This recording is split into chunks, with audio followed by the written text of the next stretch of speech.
بسم اللہ الرحمن الرحیم۔ السلام علیکم۔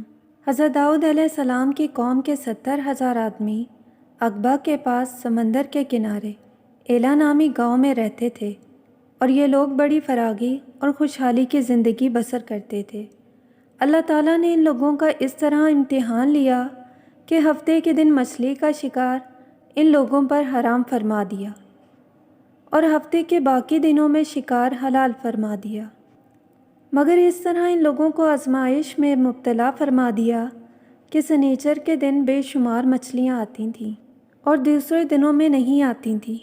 تو شیطان نے ان لوگوں کو یہ ہیلا بتا دیا کہ سمندر سے کچھ نالیاں نکال کر خشکی میں چند حوض بنا لو، اور جب سنیچر کے دن ان نالیوں کے ذریعے مچھلیاں حوض میں آ جائیں تو نالیوں کا منہ بند کر دو، اور اس دن شکار نہ کرو، بلکہ دوسرے دن آسانی کے ساتھ ان مچھلیوں کو پکڑ لو۔ ان لوگوں کو یہ شیطانی ہیلا بازی پسند آ گئی، اور ان لوگوں نے یہ نہیں سوچا کہ جب مچھلیاں نالیوں اور حوضوں میں مقید ہو گئیں تو یہی ان کا شکار ہوگا۔ تو سنیچر ہی کے دن شکار کرنا پایا گیا، جو ان کے لیے حرام تھا۔ اس موقع پر ان یہودیوں کے 3 گروہ ہو گئے۔ کچھ لوگ ایسے تھے جو شکار کے اس شیطانی ہیلے سے منع کرتے رہے اور ناراض و بیزار ہو کر شکار سے باز رہے، اور کچھ لوگ اس کام کو دل سے برا جان کر خاموش رہے۔ دوسروں کو منع نہ کرتے تھے، بلکہ منع کرنے والوں سے یہ کہتے تھے کہ تم لوگ ایسی قوم کو کیوں نصیحت کرتے ہو جنہیں اللہ تعالیٰ ہلاک کرنے والا یا سخت عذاب دینے والا ہے۔ اور کچھ وہ سرکش نافرمان لوگ تھے جنہوں نے حکم خداوندی کے اعلانیہ مخالفت کی اور شیطان کی ہیلا بازی کو مان کر سنیچر کے دن شکار کر لیا اور ان مچھلیوں کو کھایا اور بیچا بھی۔ جب نافرمانوں نے منع کرنے کے باوجود شکار کر لیا تو منع کرنے والی جماعت نے کہا، اب ہم ان معصیت کاروں سے کوئی میل ملاپ نہ رکھیں گے۔